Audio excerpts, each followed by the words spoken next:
Oke, Assalamualaikum warahmatullahi wabarakatuh. Waalaikumsalam. Waalaikumsalam warahmatullahi wabarakatuh. Terdengar suara saya? Terdengar baik apa enggak? Jelas, Bapak. Terdengar ya, enggak sumbang ya. Karena saya lagi ada di auditorium, lagi ada seminar, workshop ya. Ini sudah gabung semua belum teman-temannya? Kelas A dan kelas B. Saya lihat baru 25 nih.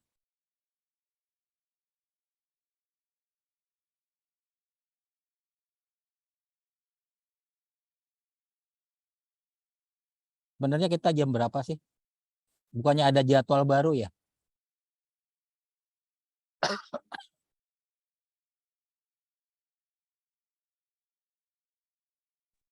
Jadwal baru juga tetap, Pak, tetap nggak berubah. Jam 1 ya? Tetap aja. Untuk kelas SFB 1-2B sih masih di malam untuk Oh, masih farmasi. malam. Iya, nggak berubah. Nah, ini jam 1-nya ini tetap jam 1 ya? Iya, Oh iya, jam 13.00 ya. Kamis. Baik ya, kita lihat absensinya di mana nih, di Siakat ya, absensi di Siakat.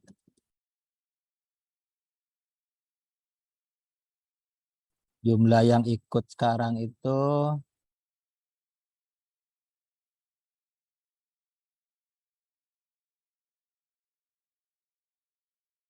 kelas 2A ya. Kelas 2 itu harusnya 16, kelas 2B-nya harusnya 17. 16 plus 17 33 ya. Kalau ini saya lihat oke 28 ya, oke, karena sudah melebihi 80% kita mulai saja perkuliahan. Karena saya lagi ada di auditorium mengikuti juga acara seminar ya, dan juga saya nggak mau lagi diundur lagi karena sore udah nggak bisa ya, karena Anda juga mungkin pulang ada kesibukan lain kalau sore. Ini yang kelas malam, bagaimana yang kelas malam, bisa ngikuti nggak? Ya, saya minta konsen karena saya akan memberikan perkuliahan dalam bentuk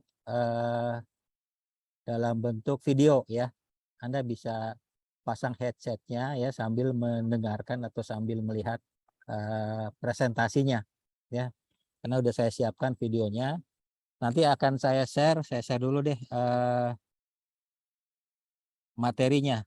Materinya saya share dulu. Bentar. Nanti di habis video pertama akan saya absen ya.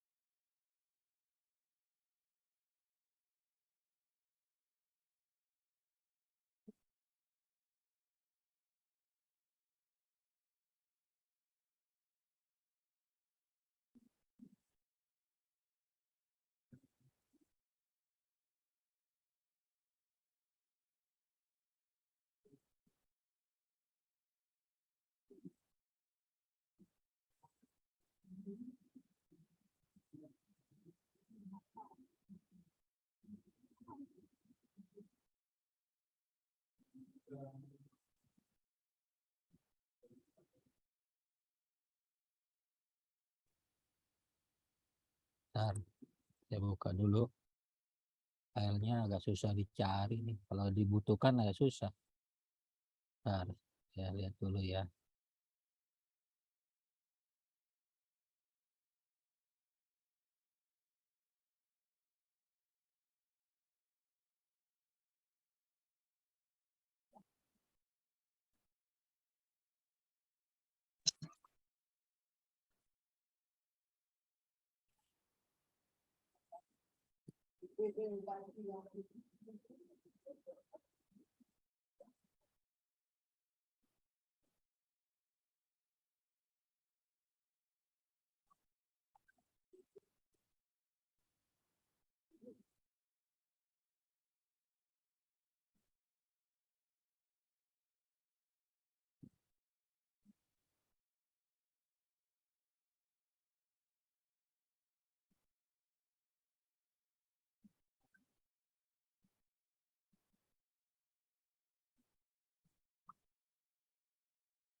Oke, nanti habis video pertama saya akan absen ya. Iya, baik, Pak. Jadi internetnya lemot nih di Bogor. Saya lagi ada di Bogor ini.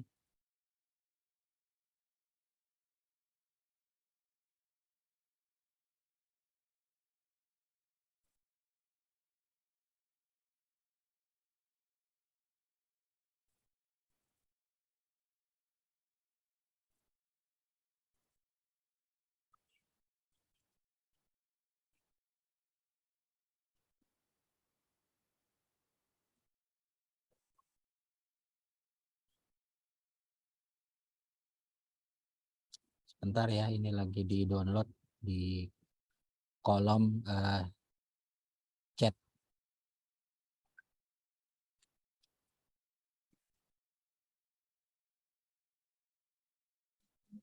Oke, saya coba melalui ini deh PJ-nya.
Oke, saya udah sampaikan ke itu ya, ke PJ-nya ya.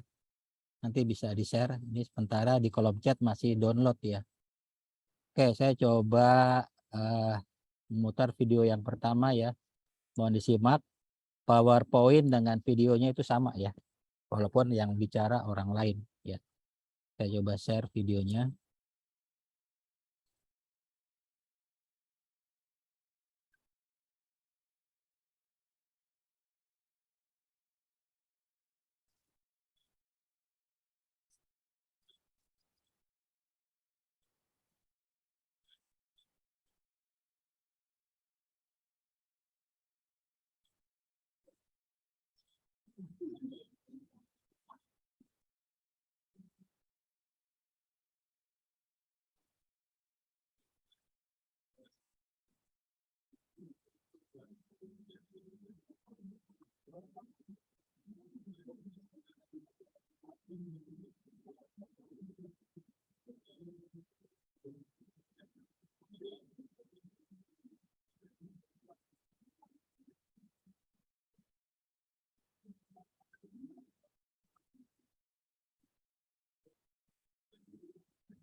Oh,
Bismillahirrahmanirrahim.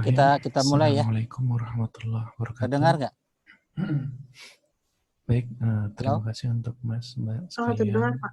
Dengar ya. Jadi kali ini kita Tolong akan disimak ya. membahas tentang mata kuliah farmasi fisika, dalam hal ini mengenai sistem koloid, dan sedikit tambahan melanjutkan dari pertemuan minggu lalu, yaitu tegangan permukaan dan surfaktan. Ya. Oke, baik. Yang pertama kita lihat tujuan pembelajaran dulu. Diharapkan untuk fenomena antarmuka lanjutan itu yang saya masukkan ke sini ya, yaitu tentang tegangan permukaan sedikit dengan surfaktan. Nanti teman-teman bisa lebih mengerti mengenai surfaktan.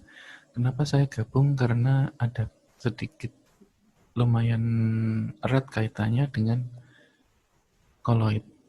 Lalu selanjutnya juga diharapkan nanti Mas Mbak sekalian memahami apa itu koloid, seperti apa gitu ya. Terus sistem koloid itu tipenya terbagi menjadi berapa, lalu dari sifat-sifat yang dimiliki oleh koloid itu ada 3 macam, yaitu sifat optiknya, sifat kinetisnya, lalu sifat elektrisnya itu seperti apa.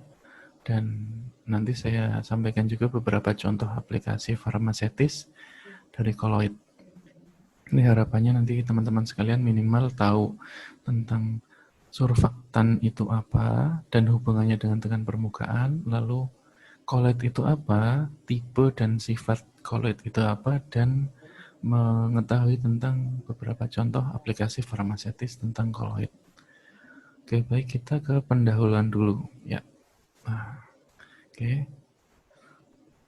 bisa sambil dibaca. Jadi sebelum kita masuk ke pembahasan, diharapkan untuk farmasis atau dalam hal ini mahasiswa sekalian harus tahu tentang teori sistem dispers.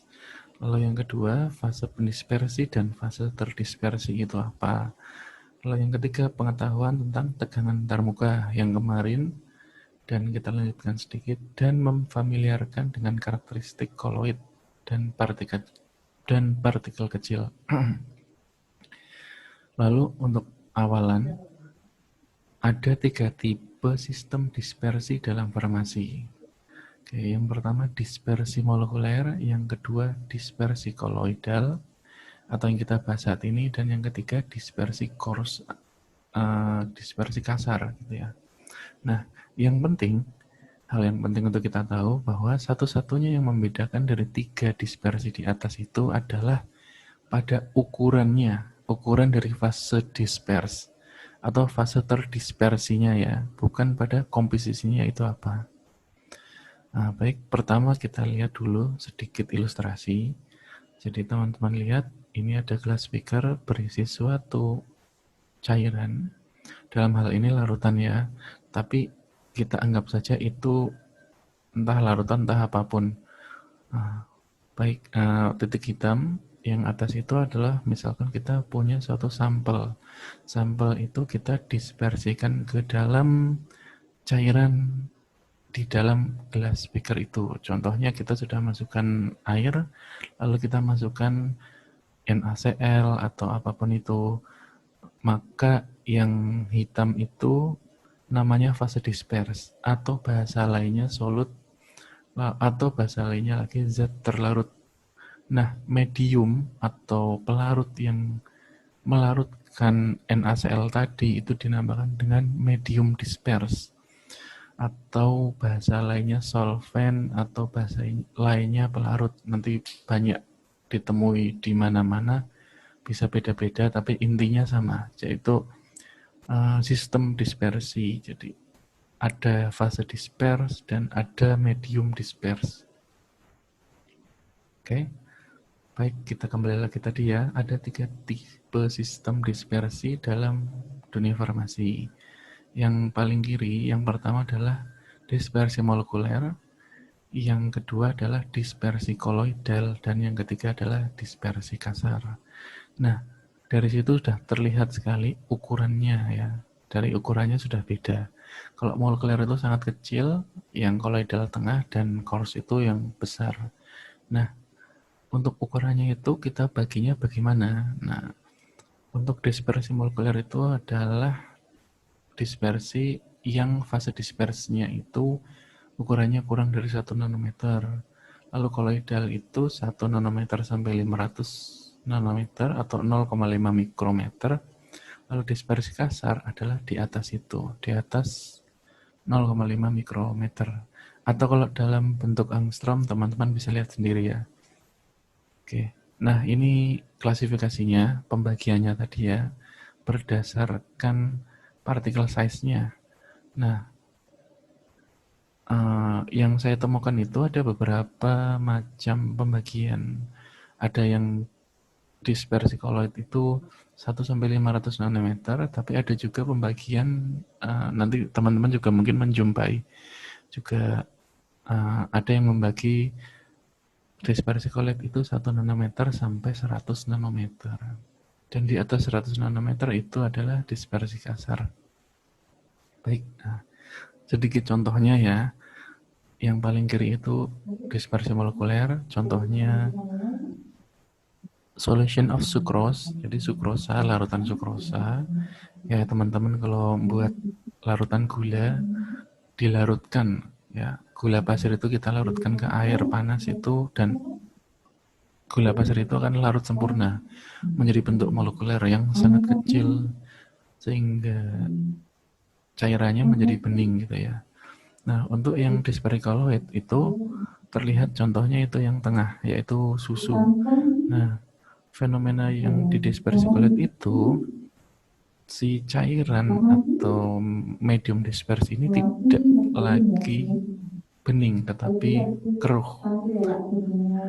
Untuk yang paling kanan itu adalah contoh dari dispersi kasar, yaitu contohnya pasir yang kita taruh di dalam air. Nah, bedanya kalau teman-teman lihat dan perhatikan, yang paling kiri, molecular dispersion dan dispersi koloid itu dia stabil. Jadi yang namanya partikel terdispersi tadi ya, fase terdispersi. Untuk yang paling kiri dan tengah itu mereka stabil dan tidak mengendap. Atau dalam tanda kutip, kalau yang tengah itu tidak mudah mengendap, karena pada beberapa kasus bisa mengendap. Lalu yang paling kanan itu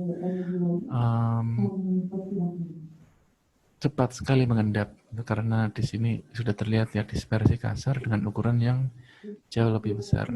Oke, nah untuk tipe-tipe dispersi koloidal itu udah banyak. Nah, kita kembali. Nah ini kan saya hanya memberikan contoh tentang dispersi yang ada di cairan gitu ya, dispersi koloid, yaitu susu. Nah, ternyata selain itu ada banyak sekali yang namanya dispersi koloidal. Nah, silakan teman-teman lihat, nanti bisa dibaca sendiri. Untuk yang paling kiri adalah medium dispersinya. Ada solid, ada liquid, ada gas, dan untuk yang kanannya adalah fase dispersnya atau terdispersinya, solid dan sebagainya. Kita ambil contoh yang paling bawah.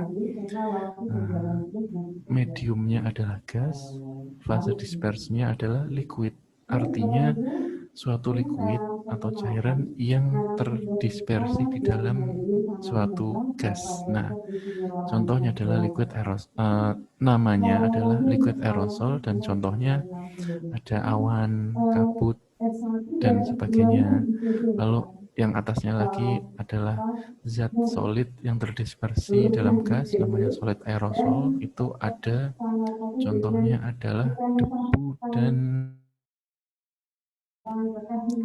dan sebagainya. Ini ya tinggal dibaca sendiri nanti teman-teman. Dapatnya Nah, ini juga 97. sama, pada intinya kayak tadi ya. Pada intinya dispersi koloidal itu ada banyak sekali, ada Ajar, padat, cair, lanjut. dan gas. Nah, ini juga Makanya banyak sedikit bolos. contohnya untuk Ini dispersi koloidal. Dari yang paling atas Dikasih video. gelatin, lalu ada asap, atau ini asap dari gunung berapi ya.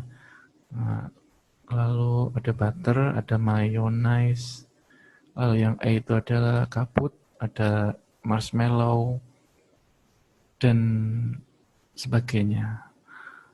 Oke. Nah, perbedaannya di sini teman-teman bisa lihat.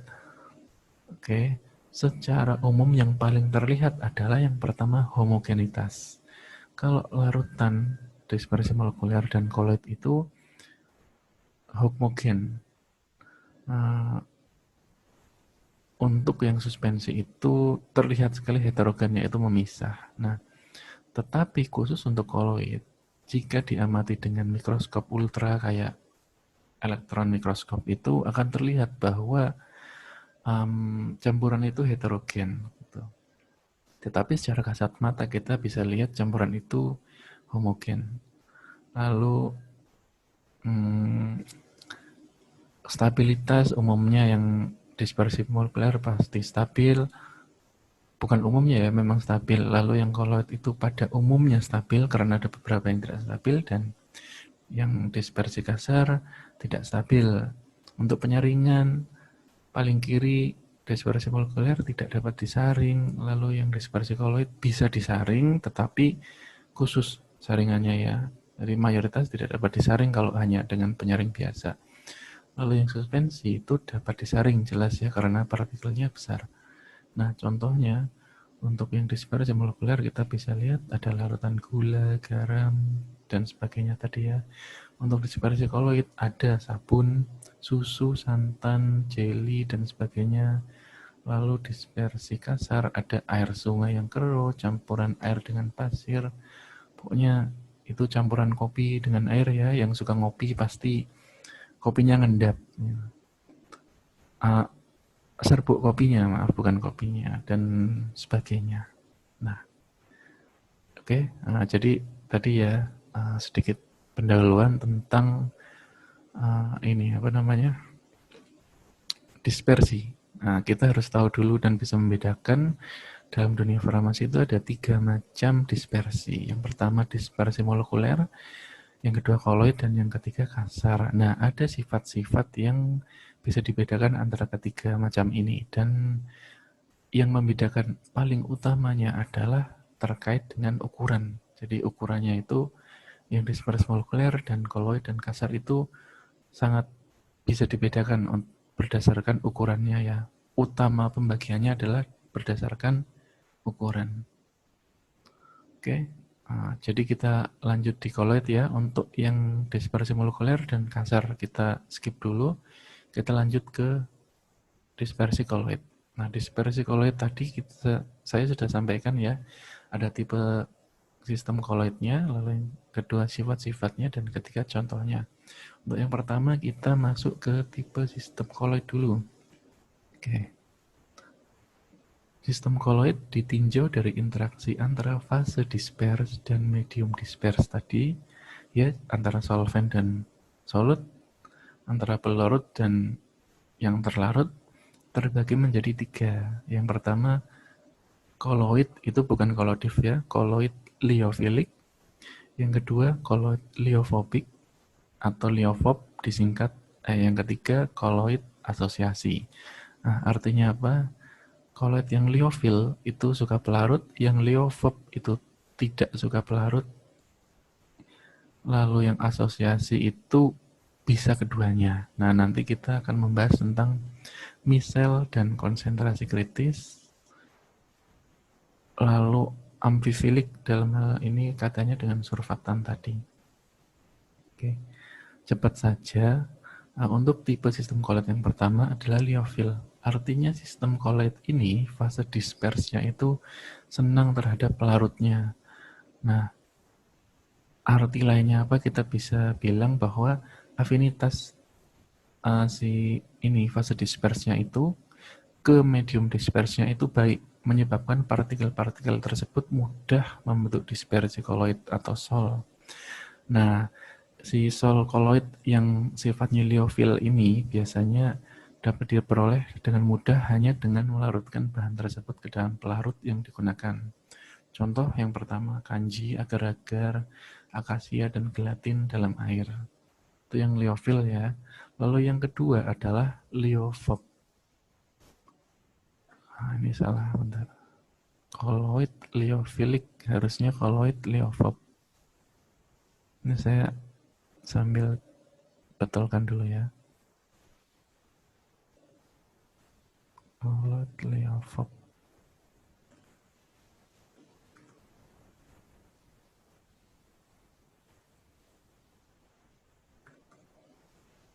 Oke. Ya, jadi liofil sudah tahu, pasti liofob sudah otomatis tahu ya. Fil dan fob. Fil itu suka, fob itu fobia, tidak suka. Koloid liofobik adalah sistem koloid yang fase dispersnya kurang memiliki afinitas. Artinya nggak terlalu suka terhadap medium dispersnya. Lebih rincinya, maksudnya itu interaksi atau tarik-menarik antara fase dispers dengan medium dispersinya itu sangat kecil. Maksudnya interaksi itu kayak kecocokan lah. Si fase dispers itu nggak terlalu cocok dengan fase medium dispersnya. Contohnya kita bisa lihat susu, khususnya susu yang sudah basi itu akan mengendap ya. Tapi kalau yang masih segar masih lebih stabil. Lalu mayonnaise, sol belerang, sol logam. Nah, untuk membuat si koloid liofobik ini, walaupun susah ya, itu kita bisa, tapi memerlukan pembuatan dengan metode khusus. Nggak seperti koloid liofilik yang tadi ya. Nah, ada 2 macam metode untuk membuatnya. Yang pertama metode dispersi, dan yang kedua metode kondensasi. Nah, metode dispersi itu apa? Artinya pengecilan ukuran partikel. Artinya kita punya bahan-bahan atau sampel yang ukurannya lebih besar, lalu kita perkecil. Nah, untuk yang metode kondensasi itu kebalikan dari metode dispersi. Artinya kita memiliki partikel-partikel yang kecil, lalu kita agregasi atau kita gabungkan dalam tanda kurung ya, maksudnya bahan-bahan subkoloid, artinya di bawah ukuran koloid kita agregasi agar ukurannya menjadi ukuran koloid. Oke, dispersi dan kondensasi. Sudah tahu ya? Nah, kita sudah tahu liofilik dan liofobik, atau liofil dan liofob. Lalu kita masuk ke yang ketiga, yaitu gabungan atau asosiasi. Nanti teman-teman bisa baca sendiri. Pada intinya, untuk koloid gabungan atau asosiasi ini, itu berisi senyawa amfifilik. Amfifilik itu apa? Amfifilik yang punya sifat keduanya. Lipofil dan hidrofil, gitu ya. Lipofil itu misalkan kita punya medium air. Nah, si amfifilik itu punya sisi yang senang air atau hidrofil dan sisi yang tidak senang air atau hidrofob ya, atau lipofil. Nah, inilah yang dinamakan molekul amfifilik. Kalau yang tadi misalkan ada medium air tetapi koloidnya itu tidak cocok dengan air, itu kan hanya satu jenis saja bahwa dia hidrofob. Tetapi ketika kita bicara tentang molekul yang sifatnya amfifilik, itu artinya molekul ini punya sifat keduanya. Jadi lebih lebih general gitu ya. Bisa berada di kedua fase medium disperse tadi, bisa cocok. Nah, bahan yang bersifat amfifilik ini juga kita bisa sebut bahan aktif permukaan. Artinya dapat menurunkan tegangan permukaan suatu bahan tertentu. Nah, selanjutnya pembahasan tentang koloid gabungan ini nanti erat kaitannya dengan misel dan CMC atau critical micelle concentration, atau bahasa Indonesianya konsentrasi misel kritis. Apa itu dan kenapa di sini ada disinggung tentang bahan aktif permukaan atau tegangan permukaan? Kita lanjut dulu. Nah, oke, pertama kali kita harus tahu tentang surfaktan, karena pembahasan tentang koloid gabungan itu cukup erat kaitannya dengan yang namanya surfaktan. Oke, kalau kemarin teman-teman sudah belajar tentang tegangan permukaan, yaitu gaya persatuan luas dari suatu cairan yang menyebabkan adanya suatu lapisan dalam tanda kutip yang memisahkan antara si dia dengan lingkungan luar, maka yang namanya surfaktan ini ada fungsinya terhadap tegangan permukaan. Nah, teman-teman bisa lihat yang namanya surfaktan yang sifatnya amfifilik tadi itu bagaimana dan kenapa punya sifat seperti itu. Teman-teman bisa lihat surfaktan itu terdiri dari dua area, yang satunya hidrofobik, yang satunya hidrofilik. Nah, kalau teman-teman lihat gambar yang bawah itu lebih jelas. Yang kanan itu biasanya disebut dengan bagian kepala ya, dan yang kiri itu biasanya berisi dengan rantai karbon panjang, itu disebut ekor. Nah, ini sifatnya hidrofobik dan yang kanan sifatnya hidrofilik. Oke, gambar atas bisa dikira-kira dulu ya, tapi penjelasannya nanti. Oke, lalu apa hubungannya yang namanya surfaktan dengan surface tension atau tegangan permukaan? Kita ke sini dulu. Oke, kita lanjut dulu. Nah, surface tension inilah yang menghalangi suatu cairan itu membasahi permukaan tertentu. Oke, kalau artinya gini, ketika kita punya suatu cairan dengan tegangan permukaan yang tinggi, maka cairan itu tidak mudah untuk menyebar atau membasahi suatu permukaan tertentu. Ya, semakin tinggi surface tensionnya, maka semakin sulit si cairan ini membasahi atau berinteraksi dengan si bawahnya itu ya. Nah, ketika suatu cairan apapun itu dan memiliki surface tension berapapun, kita tambahkan suatu surfaktan. Kalau yang kiri itu tanpa surfaktan, yang kanan itu kita tambahkan suatu surfaktan. Nah, maka si surfaktan ini bisa juga berinteraksi dengan partikel atau fase disperse yang ada di dalam cairan tersebut, sehingga menyebabkan maksudnya interaksi itu totalnya itu ya, kalau dari kiri dan kanan teman-teman bisa lihat, menyebabkan yang namanya surface tension itu menjadi turun. Jadi misalkan tadinya surface tensionnya tinggi, lalu kita kasih yang namanya surfaktan, maka tegangan permukaannya itu bisa jadi turun dengan penambahan surfaktan ini. Bahasa lainnya, surfaktan menurunkan tegangan permukaan suatu zat. Oke. Nah, kita lanjut. Analoginya sederhananya seperti ini. Kalau teman-teman masih bingung tentang surface tension, itu surface, maaf saya sering salah nulis ya, mohon maaf. Surface tension itu ibaratkan teman-teman ambil tensionnya aja lah, atau tegangan atau tegang permukaan. Bayangkan kalau teman-teman tegang ya. Nah, atau yang bawah itu tegangan tinggi, atau kaitannya di sini emosi atau ego dari orang-orang tinggi, Misalkan di suatu perkumpulan, masing-masing orang punya emosi atau ego yang tinggi, maka si cairan itu, kita lagi ngomong orang ya, maka si orang itu sulit berbaur atau bersatu dengan lingkungannya. Begitu juga ketika suatu cairan atau zat itu memiliki tegangan yang tinggi atau tegangan permukaan yang tinggi, maka si cairan itu juga sulit berbaur atau bersatu dengan lingkungan sekitar. Seperti ini ya, yang kiri itu tinggi surface tensionnya dan yang kanan itu rendah.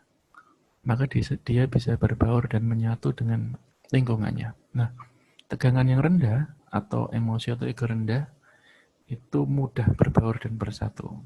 Surfaktan itu fungsinya untuk apa? Untuk menurunkan tegangan permukaan. Nah, ibaratkanlah surfaktan itu suatu mediator, penengah, pendamai, dan seterusnya. Analogi lagi kalau kita ada konflik keluarga atau konflik antara ras satu dengan lainnya atau suatu agama satu dengan lainnya, maka si surfaktan inilah yang menjadi penengah dari orang-orang yang punya konflik ini. Jadi tangan satunya, saya bilang tangan tadi kan kepala dan ekor, maksudnya si kepala.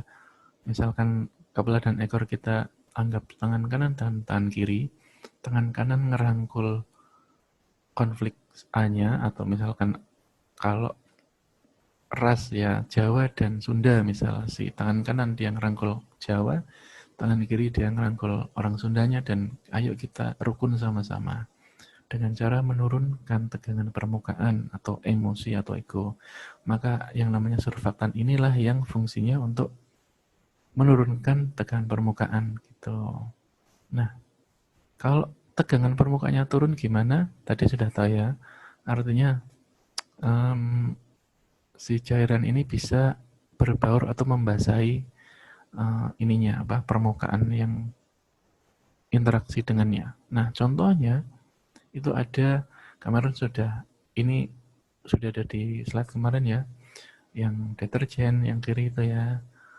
Bagaimana cara deterjen itu membersihkan, yaitu dengan cara mengambil sisi yang minyak itu, contoh yang kuning itu minyak, itu surfaktan mengambil minyak itu dengan cara mengikat minyak dengan bagian ekornya yang liofil tadi ya. Nah, setelah itu bagian kepalanya itu berinteraksi dengan air sehingga si minyak ini bisa terdispersi ke dalam cairan dengan bantuan yang namanya surfaktan. Begitu juga emulsi yang kanan, intinya seperti itu. Oke, nah yang namanya surfaktan itu secara umum kita bisa bagi menjadi 4. Menurut ininya charge-nya. Charge itu maksudnya plus minusnya apa nih? Potensial, maaf saya lupa. Apa sih? Muatannya. Oke, menurut muatannya. Yang pertama surfaktan anionik yang muatannya negatif. Contohnya ada ya di atas, bisa dilihat sendiri. Natrium lauryl sulfat, lalu ada yang kationik positif, ada yang non-ionik yang tidak bermuatan, dan yang amfolitik atau sifatnya sweeter ion, yaitu bisa plus, bisa negatif, saling shifting muatan. Oke, jadi teman-teman sudah tahu ya apa fungsinya surfaktan.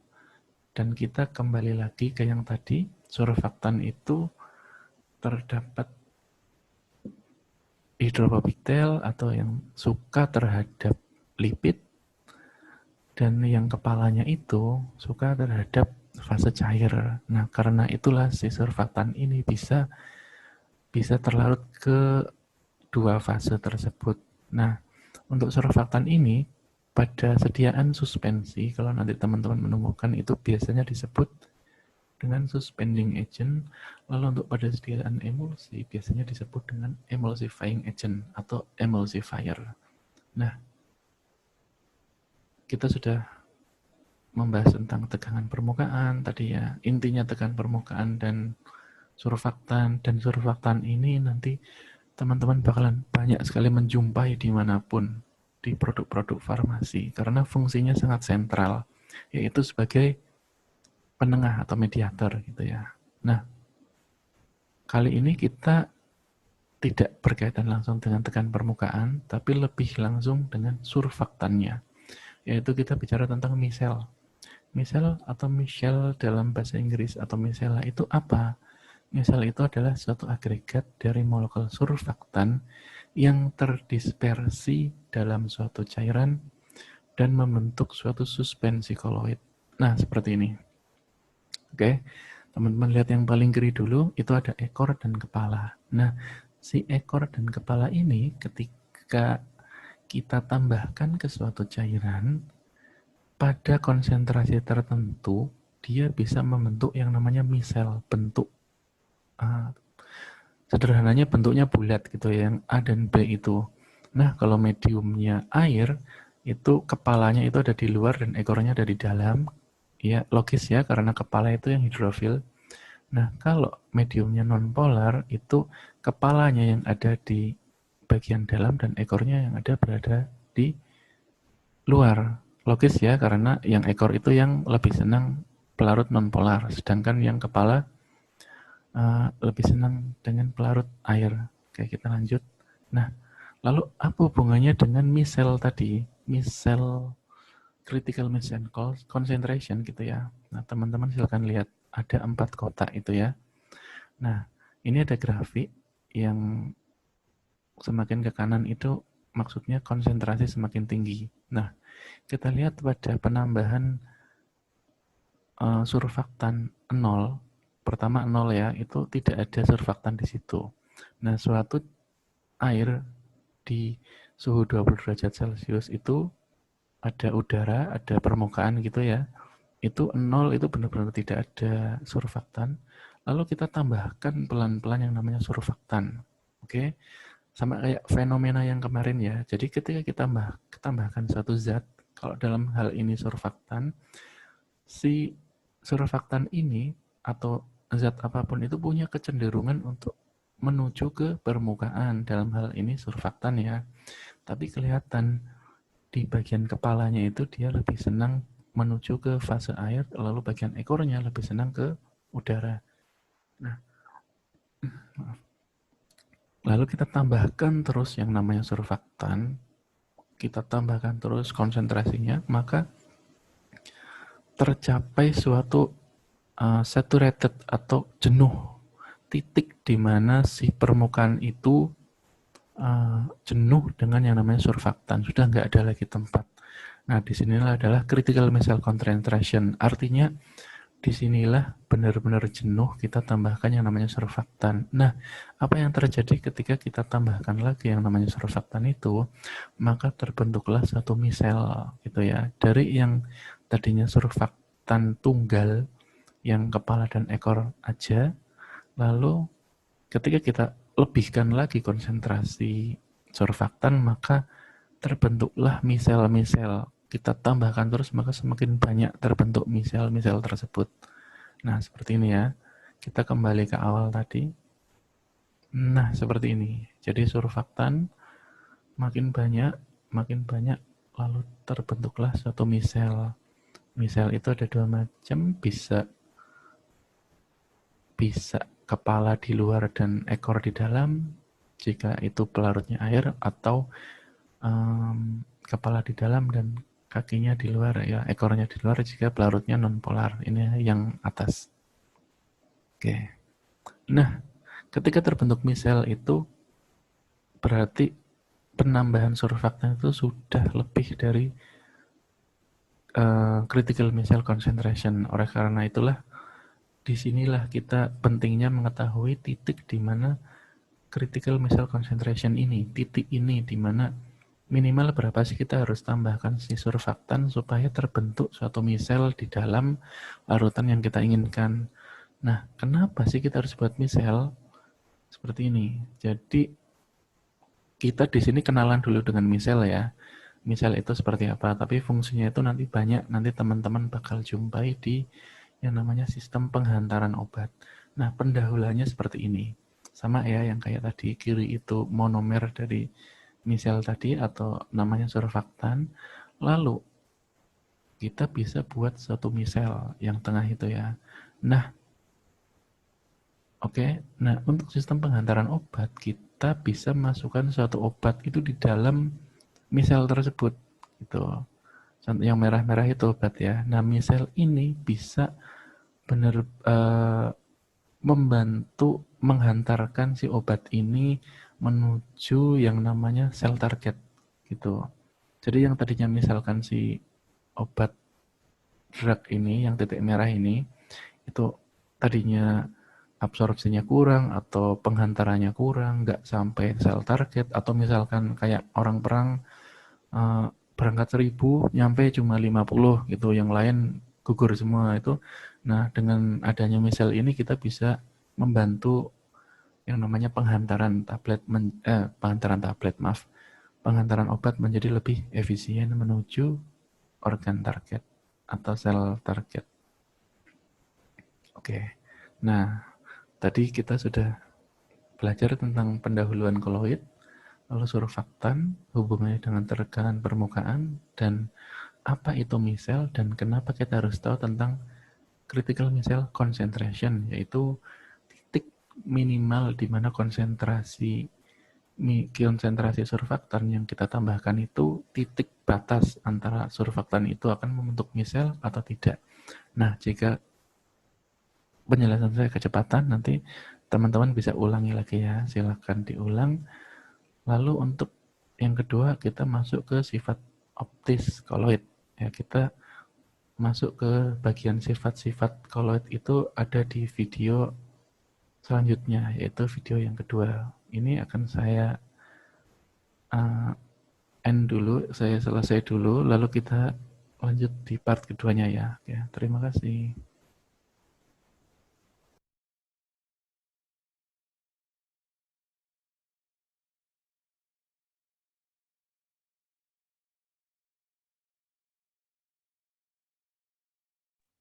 Ya, baik teman-teman ya, tadi sudah kita saksikan video yang pertama ya. Ini saya akan absen, tapi kelas yang A absennya belum dibuka ya. Mohon PJ-nya untuk minta admin untuk membuka absensinya. Ya, PJ 2A, 2B juga mungkin ya. Oke, kita lanjut ke video yang kedua ya. Video yang kedua tetap konsentrasi.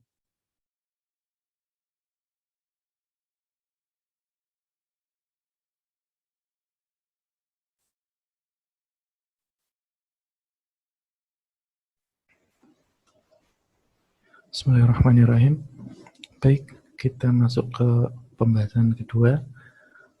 Pada pembahasan kali ini kita akan membahas koloid, yaitu sifat-sifat dari koloid. Nanti ada 3 sifat. Yang pertama adalah sifat optik, yang kedua adalah sifat kinetik, yang ketiga adalah sifat elektrik dari koloid. Baik, kita masuk ke yang pertama, sifat optik koloid. Nah, sifat optik koloid ini nanti yang akan kita lihat adalah efek Faraday atau Tyndall. Atau dalam hal ini adalah light scattering atau penghamburan cahaya. Nah, silakan dilihat.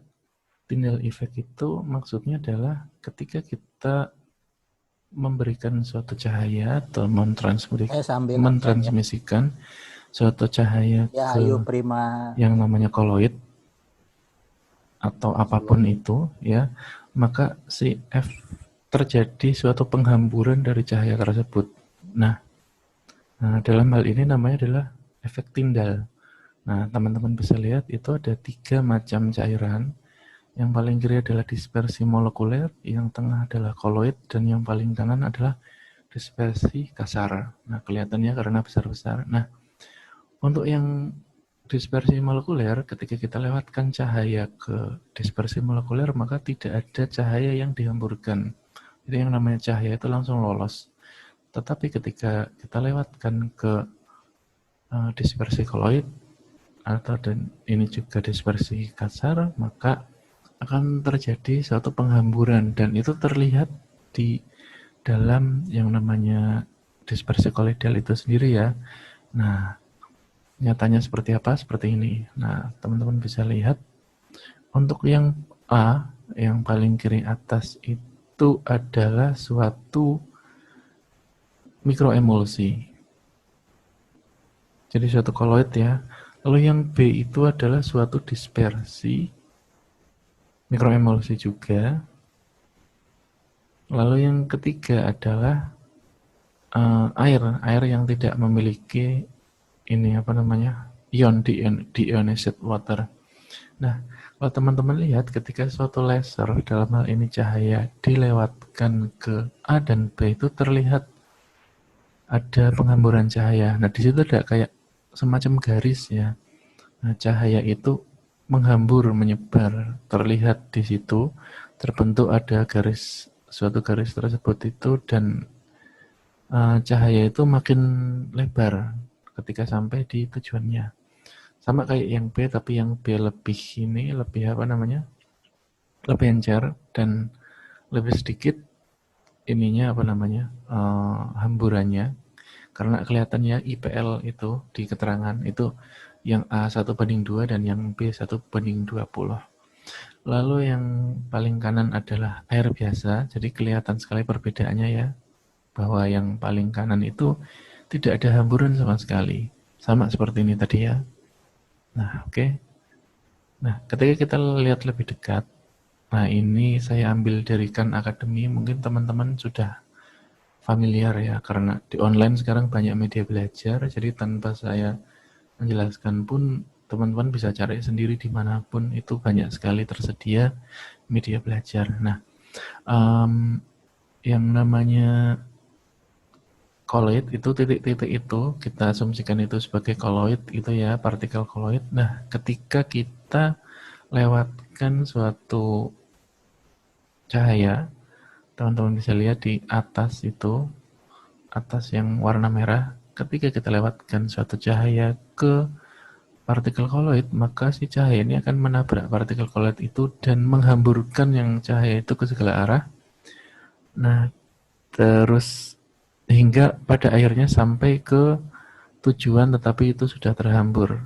Seperti ini lebih spesifiknya kiri atas yang tadi ya. Jadi ketika dalam hal ini ada juga analogi lain. Ini juga fenomena yang terjadi di alam. Teman-teman bisa lihat, kita lihat yang kanan dulu.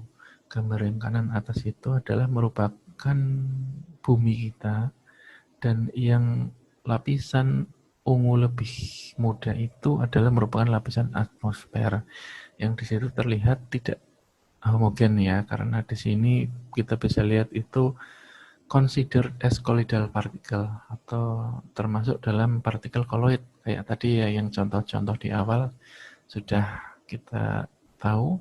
Nah, ketika suatu cahaya melewati lapisan ini, lapisan atmosfer ini, maka cahaya itu kan scattered atau maksudnya terhambur.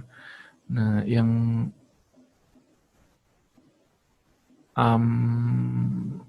makanya lapisan langit kita itu terlihat berwarna biru, sedangkan cahaya yang sampai ke kita itu biasanya berwarna agak kekuningan gitu ya. Jadi kalau pagi juga malah agak kemerahan gitu ya. Nah, itu sedikit kisah nyata atau contoh tentang hamburan cahaya yang disebabkan oleh partikel koloid. Nah, untuk yang mekanismenya itu ada yang di sebelah kiri. Jadi cahaya putih itu tadi menabrak partikel koloid dan scattered light itu atau yang dihamburkan ada berwarna biru yang kita lihat di langit, dan yang ditransmisikan itu berwarna kekuningan hingga merah. Nah, selain itu juga kita bisa amati efek Tyndall ini di berbagai kesempatan gitu ya. Berbagai ini apa kejadian di mana-mana di bioskop. Kalau ada asap itu maka cahaya dari proyektor akan terlihat lebih terang. Lalu di daerah berkabut sorot lampu mobil terlihat lebih jelas gitu ya. Dan untuk maksudnya lebih jelas itu lebih kelihatan sorotannya gitu ya. Lalu sinar matahari yang masuk melewati celah ke dalam ruangan yang berdebu, jadi debu ini kan juga merupakan suatu partikel koloid, maka kelihatan jelas bahwa cahayanya itu terhamburkan. Gitu. Nah, untuk melihat dan mengamati ukuran, bentuk, dan struktur dari partikel koloid, tadi kan kita sudah tahu bahwa secara makroskopik, secara umum kita lihat itu partikel koloid terlihat homogen gitu. Padahal ketika kita lihat dengan instrumen, maka terlihat bahwa partikel itu ternyata aslinya nggak homogen. Nah, kita bisa lihat dengan mikroskop elektron, instrumennya, itu. Hal ini disebabkan karena ketika kita pakai mikroskop elektron, itu mikroskop elektron ini punya resolusi yang sangat tinggi, gitu. Nah, kalau di sini teman-teman bisa lihat pada intinya si resolusi mikroskop elektron ini bisa melihat bahkan hingga jarak dua partikel yang terpisah hanya sekitar 20 nanometer atau 2 angstrom. 2 angstrom ya itu. Hingga terkini yang sekarang bisa sampai melihat pisahnya sebesar 0,5 nanometer. Oke.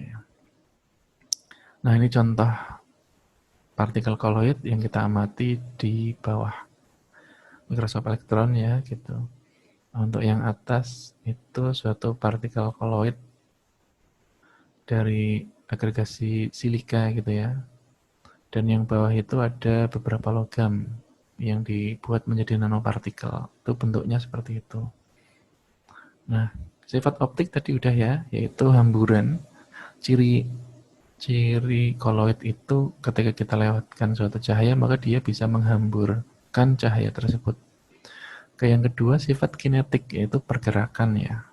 Dari koloid itu, koloid punya yang paling penting Brownian motion, lalu koloid juga bisa berdifusi, sedimentasi, dan memiliki viskositas. Nah, kita ke yang paling penting dulu, yaitu Brownian motion. Nah, fenomena inilah yang nanti menggambarkan kenapa sih namanya koloid itu tetap stabil gitu ya, nggak mengendap dengan mudah. Nah, untuk penjelasan utamanya, jadi teman-teman juga bisa lihat sendiri ya, gerak Brown adalah gerak acak, gerak tidak beraturan atau gerak zigzag partikel koloid. Nah, gerakan ini terjadi karena benturan tidak teratur antara partikel koloid terdispersi dan medium pendispersi.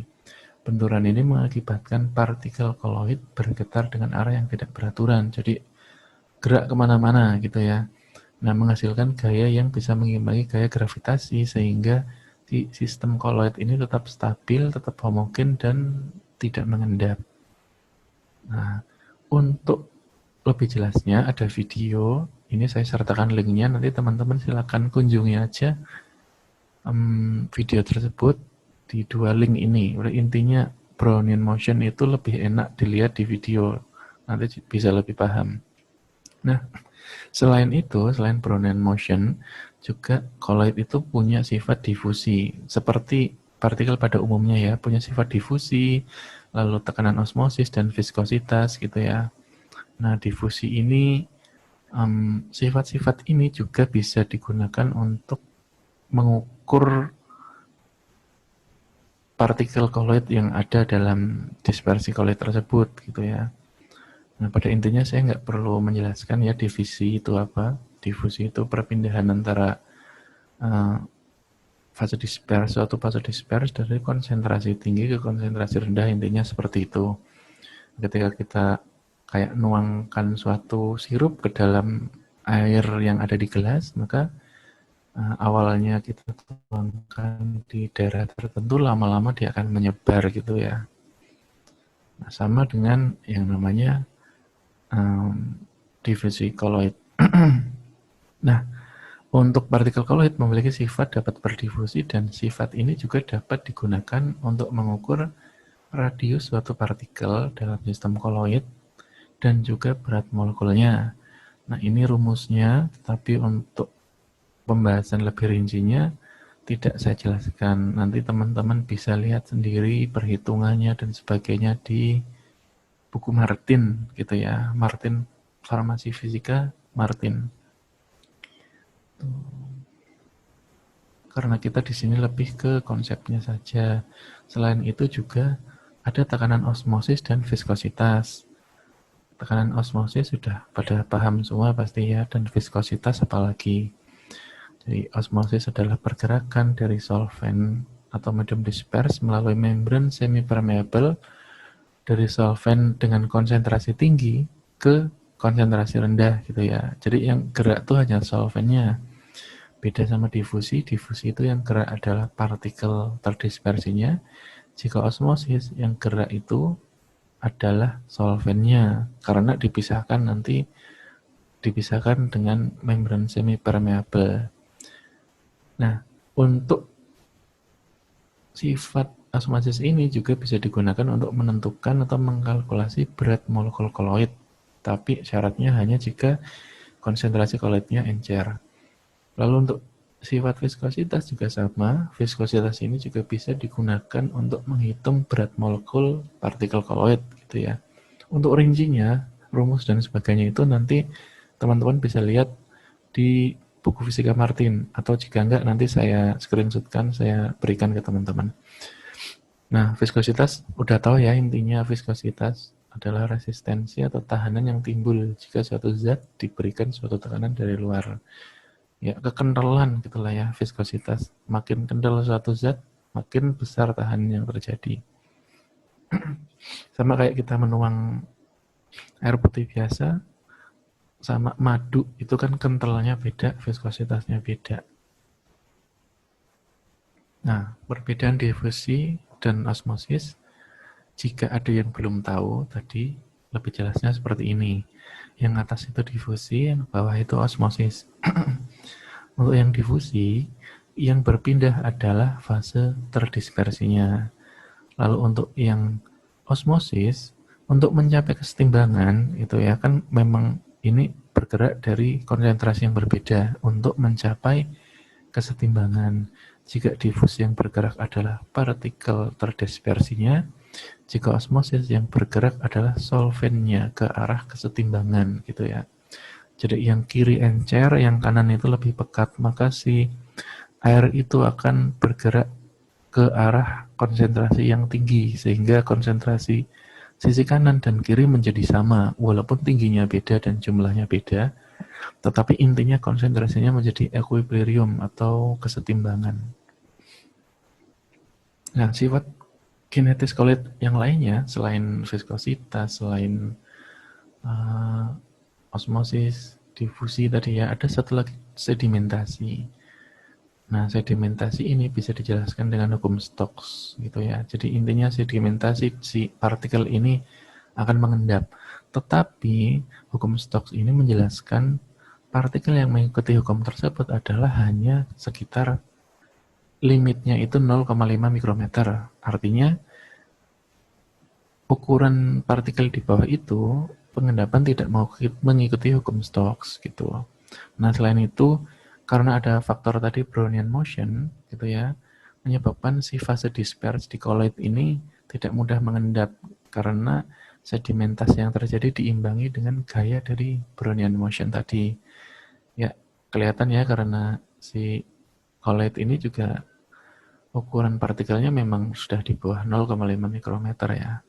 Nah, contoh, belum ya. Karenanya kalau kita mau mengendapkan suatu koloid itu bisa dengan berbagai cara gitu ya. Bisa kita agregasikan, bisa dibuat gempel lalu dia ngendap dengan sendirinya. Tapi ketika si partikel koloid masih sehat atau dalam artian masih normal, maka kita bisa lakukan dengan kita kasih gaya yang lebih besar yang harus diberikan gitu untuk si koloid ini bisa mengalami sedimentasi. Contohnya yaitu dengan cara penggunaan ultracentrifuge untuk mengendapkan partikel koloid dengan cara sedimentasi. Oke, ultracentrifuge kalau teman-teman yang belum tahu, intinya seperti kalau teman-teman mengeringkan pakaian dengan mesin cuci atau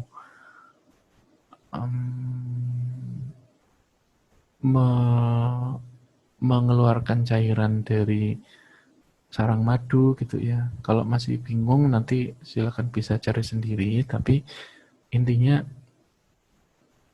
suatu bejana atau contohnya pelarut ini ya, pelarut koloid, sistem koloid ini kita putar dengan putaran tertentu, kecepatan tertentu itu ya, sehingga yang namanya partikel ini akan menuju ke arah luar dari putaran kan, ada gaya sentrifugal itu kan. Nah, itulah gaya yang kita berikan ke partikel ini. Artinya gimana kalau hanya kita taruh di meja gitu, yang namanya partikel koloid itu kan gaya ke bawahnya itu hanya dari gaya gravitasi.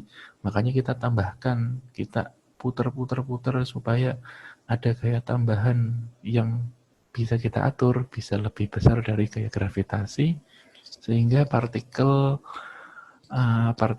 koloid itu mengendap. Untuk gambarnya teman-teman bisa cari sendiri di Google. Pada intinya seperti itu. Nek bayangin pengering pakaian gitu-gitu itu nanti kebayang. Atau teman-teman bisa lihat di YouTube juga nanti. Oke, lalu sifat kinetik sudah, kita masuk ke sifat elektris. Ya, itu kali ini berkaitan dengan listrik ya, karena elektrik atau muatan listrik. Ada dua macam yang akan kita bahas, yaitu stabilitas sistem koloid, dan yang kedua adalah ada suatu fenomena elektrokinetik pada koloid. Yang pertama, stabilitas sistem koloid. Kenapa sih yang namanya sistem koloid itu stabil, nggak turun gitu ya, nggak ngendap? Nah, selain karena pengaruh Brownian motion tadi, itu juga ada pengaruh dari sifat elektrik suatu koloid. Teman-teman nanti bisa baca di sini. Jadi sifat elektrik suatu koloid bergantung terhadap keberadaan muatan pada permukaan partikel. Permukaan suatu partikel dapat memiliki muatan tertentu seperti halnya potensial zeta dan potensial Nernst. Nah, setiap partikel biasanya memiliki muatan tertentu pada permukaan partikel. Hal ini seperti fenomena adsorpsi antarmuka. Jadi dulu kita, minggu kemarin ya, kita sudah belajar tentang fenomena antarmuka. Ketika kita larutkan suatu bahan, si bahan ini ada kecenderungan ada yang ke permukaan atau teradsorpsi ya, adsorpsi bukan absorpsi, beda ya. Teradsorpsi di permukaan suatu partikel. Contohnya ada yang gas dan sebagainya gitu ya, ada yang ya banyak. Nanti bisa dilihat di yang sebelumnya. Tapi pada intinya adalah adsorpsi, jadi menempel di permukaan. Potensial inilah yang menyebabkan kestabilan sistem koloid. Kenapa? Kalau teman-teman lihat di situ kan ada fixed portion of double layer gitu ya. Jadi di situ ada suatu muatan yang mengelilingi partikel. Kalau mau lebih rinci seperti ini. Oke. Jadi ketika kita membuat suatu koloid atau apapun itu, atau kita punya suatu fase terdispersi, maka fase terdispersi ini sebenarnya ada muatannya. Gitu ya. Contohnya di sini adalah bermuatan negatif, walaupun tidak besar misalnya, tapi tetap aja ada muatannya. Nah, ketika suatu partikel bermuatan negatif ini kita dispersikan ke medium pendispersi, maka terjadi fenomena adsorpsi dari dari medium pendispersi. Dalam hal ini adalah ada ion-ion yang berlawanan yang dia menempel karena perbedaan muatan gitu ya. Nah, kalau partikelnya bermuatan negatif, maka medium ion yang bermuatan positif itu akan menempel di permukaan. Nah, selanjutnya juga ada muatan lain yang ikut menempel, ikut menstabilkan gitu ya. Di situ ada plus minus, makanya ada 3 lapisan gitu ya. Lapisan pertama adalah lapisan di surface-nya itu, charge yang partikelnya itu minus tadi ya. Lalu kalau teman-teman lihat di gambar ada lapisan kedua yang namanya stern layer. di situ ya. Nah, itu isinya muatan positif. Dan lapisan ketiga itu yang kita bisa sebut sliding plane, atau dalam hal ini punya potensial. Nah, masing-masing lapisan itu punya potensial, dan lapisan yang ketiga atau terluar ini yang kita biasa kenal dengan yang namanya zeta potensial. Oke, apa hubungannya zeta potensial dengan stabilitas sistem koloid? Oke, seperti ini. Jadi ketika kita punya zeta potensial dari suatu partikel yang tinggi, maka gaya tolak menolak antara partikel satu dan partikel yang lainnya itu juga tinggi. Ini artinya nggak terjadi agregasi, nggak terjadi interaksi, tetapi saling tolak menolak, kayak Brownian motion tadi ya, saling tabrakan tapi tolak menolak, sehingga sistem koloidnya menjadi stabil seperti ini ya. Jadi ketika kita punya high zeta potential, maka koloid itu akan stabil. Tetapi ketika zeta potential itu rendah, artinya tolak menolaknya nggak terlalu besar ya, maka si partikel itu dapat mengalami agregasi. Nah, kalau sudah terjadi agregasi gimana? Ya sudah jelas makin berat dan akhirnya bisa terjadi sedimentasi gitu ya. Ya, analoginya kalau high zeta potential sama low zeta potential itu kayak kalau misalkan si senyawa itu mudah bergabung, kayak itu kan zeta potensial hubungannya dengan tolak menolak gitu ya. Maka masing-masing partikel itu berdiri sendiri gitu ya. Tapi kalau yang low zeta potensial itu partikel satu bisa cenderung berinteraksi dengan partikel lainnya gitu ya. Sehingga beratnya menjadi makin berat, ukurannya makin besar, sehingga terjadi agregasi itu ya, dan menyebabkan sedimentasi.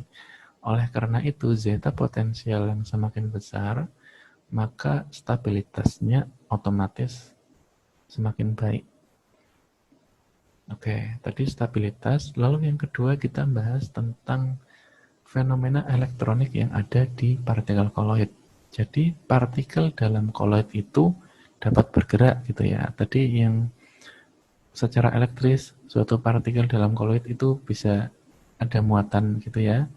Nah, pergerakan partikel yang bermuatan tersebut dapat menjadi prinsip dasar dalam fenomena elektrokinetik. Jadi intinya si partikel terdispersi itu punya muatan, dan itu bisa kita bahas atau bisa dijadikan konsep untuk membahas ada beberapa fenomena yang terjadi dalam koloid. Dalam hal ini kaitannya dengan elektrokinetiknya, yaitu kinetik yang disebabkan oleh adanya oleh adanya muatan tertentu. Nah, fenomena itu di sini kita bisa lihat ada 4. Yang pertama ada elektroforesis, yang kedua elektroosmosis, yang ketiga potensial sedimentasi, yang keempat potensial alir. Saya kurang paham teman-teman sudah dapat atau belum, tetapi di sini saya hanya cepat saja ya, karena kita hanya kenalan dengan koloid dan sifat-sifatnya. Yang pertama elektroforesis, yaitu pergerakan partikel koloid yang bermuatan pada suatu cairan karena pemberian beda potensial tertentu. Nah, ini contohnya nanti kan kita lihat di belakang. Kita kesini dulu ya. Nah, elektroforesis, jadi ketika kita punya suatu koloid, kita taruh gitu ya, lalu kita masukkan medan listrik dari luar. Nah, medan listrik itu kan pasti ngalir ya. Ada yang namanya perpindahan elektron dari katoda ke anoda itu ya. Nah, anoda itu yang positif, katoda itu negatif.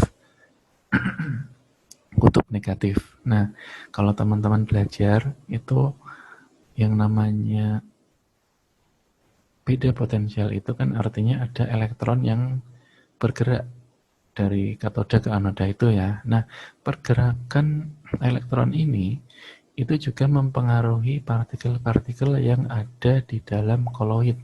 Kenapa? Karena partikel di dalam koloid itu bermuatan. Oke, jadi karena memiliki muatan dan dipengaruhi oleh muatan dari luar, sehingga si partikel itu juga bisa bergerak kan, karena sesuai dengan muatannya gitu ya. Nah, elektroforesis itu contohnya tadi gerakan yang mengikuti mengikuti elektron tadi ya. Jadi tergantung partikelnya nanti bermuatan apa ya. Pokoknya intinya kalau dalam hal ini contohnya arahnya ke kiri ya, dari katode ke anode. Artinya si partikel ini kemungkinan bermuatan negatif dan akan bergerak ke kutub positif. Nah, apa itu elektroosmosis? Elektroosmosis adalah kebalikan dari elektroforesis itu. Kalau yang elektroforesis itu yang bergerak adalah partikelnya, maka fenomena elektroosmosis yaitu yang bergerak itu justru solvennya dari partikel koloid karena pemberian beda potensial tertentu ya. Jadi dua ini beda. Elektroforesis adalah partikelnya yang bergerak, kalau elektroosmosis adalah solvennya yang bergerak atau pelarutnya gitu ya. Kalau elektroforesis ke kiri, kalau elektroosmosis geraknya ke kanan. Nah, selanjutnya potensial sedimentasi. Kalau teman-teman silakan lihat di kanan saja, yaitu colloidal suspension after sedimentation or centrifugation. Potensial sedimentasi itu maksudnya apa? Itu potensial yang terjadi akibat dari partikel-partikel yang mengalami pengendapan secara alami ataupun dengan sentrifugasi. Artinya apa? Si partikel colloid ini kan punya muatan. Ketika kita endapkan secara alami atau kita paksa dia mengendap, jadi dia mengumpul di satu sisi, maka muatannya juga terkonsentrasi di sisi tersebut.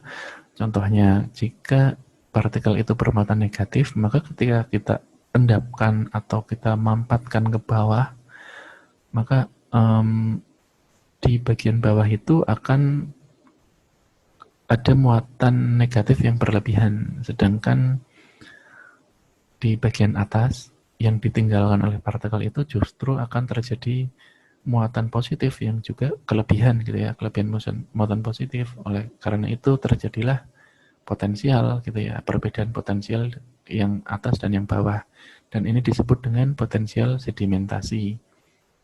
Oke, lalu streaming potential atau potensial alir. Kalau yang tadi penyebabnya adalah sedimentasi, kalau yang sekarang adalah aliran dari ini apa namanya, partikel-partikel yang bergerak. Potensial yang terjadi dari partikel-partikel yang bergerak melalui pori membran atau pori-pori ini ya, apa namanya, ini saluran gitu ya, kebalikan dari elektroosmosis. Nah, bedanya jika elektroosmosis itu adalah aliran yang terjadi karena kita memberikan beda potensial dari luar,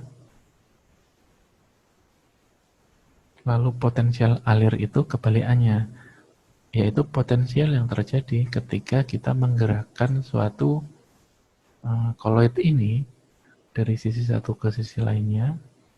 Nah, itu kita bisa melihat ada potensial alir yang terjadi gitu. Oke.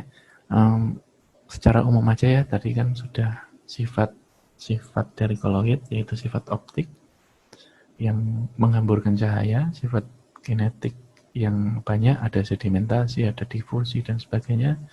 Lalu ada stabilitas karena adanya potensial zeta dan gaya tolak menolak antara partikel. Lalu ada yang namanya ini streaming potensial, elektrokinetik tadi ya, elektroosmosis, elektroforesis dan sebagainya. Lalu yang terakhir adalah beberapa aplikasi farmasi koloid ya. Nah, udah capek bahas-bahas kok nggak tahu fungsinya untuk apa gitu ya, contohnya. Nah, beberapa aplikasi farmaseutis untuk koloid ini bisa kita temukan. Ini sedikit dari banyak. Salah satu salah banyaknya adalah hidrogel. Ada mikropartikel, ada mikroemulsi, ada emulsi, ada liposom, ada misel, ada nanopartikel, dan nanokristal. Apa itu? Mari kita lihat. Itu saya kasih titik-titik supaya teman-teman kalau mau ngisi, silahkan ngisi sendiri. Nah, ini nanti sambil skip aja. Colloid Based Delivery System for Therapeutic. Jadi, sistem colloid ini kebanyakan digunakan untuk delivery system, yaitu penghantaran suatu obat menuju target aksinya. Nah, itu berdasarkan diameter partikelnya bisa dilihat ya, beda-beda, dan namanya juga beda-beda. Dari yang paling besar adalah hidrogel, lalu yang paling kecil itu ada nanokristal, nanopartikel. Oke. Yang pertama hidrogel. Apa sih hidrogel? Hidrogel itu merupakan kristal polimer yang berfungsi menyerap dan menyimpan air dan nutrisi sebenarnya untuk tanaman ya dalam jumlah besar. Hidrogel ini juga dapat terurai melalui pembusukan oleh mikroba sehingga produk ini aman digunakan. Nah, sifat seperti ini yang ingin kita punya gitu ya, kita manfaatkan. Jadi, suatu obat dimasukkan ke dalam hidrogel. Oke, obat ini kita masukkan ke dalam hidrogel. Ketika hidrogel kita konsumsi atau sebagainya gitu ya, dan hidrogel itu kontak dengan medium air, maka air akan berpenetrasi ke dalam hidrogel sehingga melarutkan obat. Atau di situ teman-teman bisa lihat yang gambar atas itu obatnya larut, atau yang gambar bawah itu hidrogel semakin besar dan obat rilis dari hidrogel tersebut. Nah, itu hidrogel ya. Lalu ada yang namanya emulsi. Kalau emulsi teman-teman pasti sudah tahu semua. Contohnya produk minyak ikan ya, minyak hati ikan kod itu kan minyak, tetapi itu kan nggak minyak 100%, yaitu minyak yang diemulsikan ke dalam medium disperse ya, medium disperse air. Nah, kalau teman-teman ini apa namanya, ada yang namanya emulsi, itu kalau di sini namanya makroemulsi, itu juga merupakan suatu koloid kan tadi ya, cair dalam cair. Nah, kita juga ada pembuatan atau aplikasi mengecilkan yang namanya emulsi tersebut menjadi mikroemulsi. Dalam hal ini nama sediaannya adalah mikropartikel karena ukurannya mikrometer, atau bahkan nanti ada nano, mikro dan nano gitu ya. Nah, salah satu sediaan mikropartikel adalah mikroemulsi yang tadi saya jelaskan ya. Emulsi yang diperkecil ukurannya. Nah, ada manfaatnya membuat menjadi mikro, yaitu kalau teman-teman lihat di yang kanan bawah, mikroemulsi itu lebih jernih, lebih stabil secara termodinamis, jadi nggak cepat ngendap ya. Waktu simpannya lebih lama, lalu bioavailabilitasnya juga meningkat sehingga dosisnya juga dapat lebih efisien.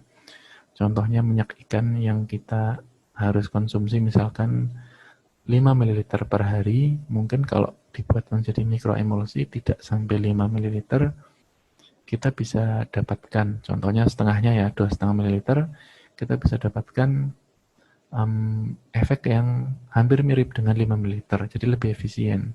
Kenapa? Karena luas permukaannya jelas lebih banyak ya, dan bisa jadi absorpsinya juga jadi lebih efisien. Nah, lalu ada juga yang tadi ya kita sudah cerita, sudah bahas tentang misel. Nah, misel itu bentuknya seperti yang kiri atas. Maaf. Lalu ada yang namanya liposom, itu juga merupakan suatu koloid. Bedanya, jika misel itu hanya maksudnya adalah lapisan luar kepala dan lapisan dalam hanya ekor. Kalau liposom itu bilayer. Kalau misal itu monolayer ya. Bilayer itu teman-teman lihat yang kiri bawah. Nah, liposom itu dia lapisannya double. Jadi yang kepalanya berada di luar sekaligus juga di dalam. Nah, ini juga bisa digunakan untuk penghantaran obat. Kalau misal menghantarkan obat non-polar tapi medium cair, nah liposom ini juga bisa digunakan. Si obat itu dilindungi di dalam liposom tersebut. Tuh. Itu contohnya yang kanan ya, nanti bisa dilihat sendiri. Lalu yang terakhir, ada juga yang namanya sediaan nano. Nano ya, sama seperti tadi ini, emulsi. Ada emulsi, ada mikroemulsi, ada juga lebih kecil lagi namanya nanoemulsi. Ada banyak hal, pokoknya sediaannya namanya nanopartikel. Lalu untuk ukurannya itu sangat kecil ya, jadi lebih kecil dari bakteri bahkan virus ya. Nah, sediaan ini yang namanya nanopartikel ini manfaatnya stabilitasnya tinggi, lalu kapasitas buahnya juga tinggi. Lalu untuk sediaan nanopartikel ini memungkinkan perpaduan antara senyawa hidrofilik dan hidrofobik. Dan kalau kita buat nanopartikel juga selain yang tadi ya, jadi lebih jernih dan sebagainya, dosis lebih efisien, bioavailabilitas meningkat dan sebagainya juga. Selain itu memungkinkan pemberian melalui berbagai rute administrasi obat, termasuk oral dan inhalasi gitu ya, karena ukuran yang semakin kecil, sangat kecil gitu ya, maka kemampuan dia untuk terabsorpsi itu menjadi lebih besar. Jadi peluang dia untuk terabsorpsi di berbagai rute manapun itu lebih baik dibandingkan dengan partikel-partikel konvensional gitu ya. Contohnya ketika kita punya suspensi atau emulsi minyak ikan, kita buat untuk inhalasi itu kan nggak mungkin gitu ya, suspensi, karena partikelnya gede-gede, yang ada malah hidungnya kebasah atau malah masuk ke paru-paru atau malah sebelum masuk itu apa namanya tenggorokan gitu apa malah tersedak gitu ya. Nah, kalau untuk yang nanopartikel itu saking kecilnya si partikel ini, jadi kita buat partikel sekecil mungkin sampai ukuran nano sehingga dispersinya juga sangat kecil dan tidak seperti yang konvensional. Jadi penggunaannya lebih umum dan lebih fleksibel, bisa digunakan untuk berbagai rute administrasi obat. Rute administrasi obat tahu kan? Kalau belum tahu, saya tadi jelasin panjang-panjang. Maksudnya rute administrasi adalah rute pemberian obat itu yang kayak kita minum obat, konsumsi obat lewat mulut, enteral atau parenteral lewat intravena, subkutan, dan sebagainya. Itu maksudnya rute administrasi obat. Oke, baik. Sekian tadi ya. Jadi pada intinya tadi kita sudah membahas tentang koloid. Koloid itu apa? Lalu sedikit tentang surfaktan dan hubungannya dengan koloid. Lalu kita juga membahas sifat koloid, yaitu sifat elektrik, sifat kinetik, dan sifat optiknya ya. Karena koloid memiliki Oke ya, jadi ada 2 video tadi yang menjelaskan tentang koloid. Ya. Intinya sudah saya juga berikan PowerPoint-nya, tolong dibaca ya. Nanti di share videonya juga. Cuma kalau di share videonya agak berat ya, karena lebih dari 25 MB ya lebih, jadi agak sedikit berat. Baik, akan saya absen satu persatu ya, satu persatu saya absen.